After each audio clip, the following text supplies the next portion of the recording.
1 चमचा तूप घेऊन आपण त्यामध्ये सगळे ड्रायफ्रूट तळून घेणार आहोत. तुपामध्ये आता आपण ड्रायफ्रूट टाकून सगळे भाजून घेणार आहोत. परतलेलं आहे त्यातमध्ये आपण 1 तांब भरून असं पाणी घालणार आहोत. अर्धी वाटी तांदूळ आपण भिजवून मिक्सरला वाटून त्यामध्ये घालणार आहोत आणि चांगली एक उकळी येऊ देणार आहोत.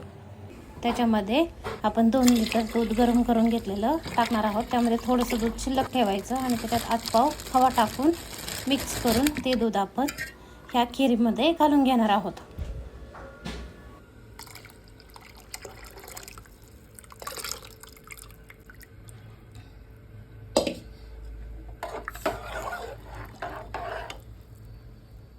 साखर आणि विलायची पावडर आपण ही घालून घेणार आहोत त्यामध्ये.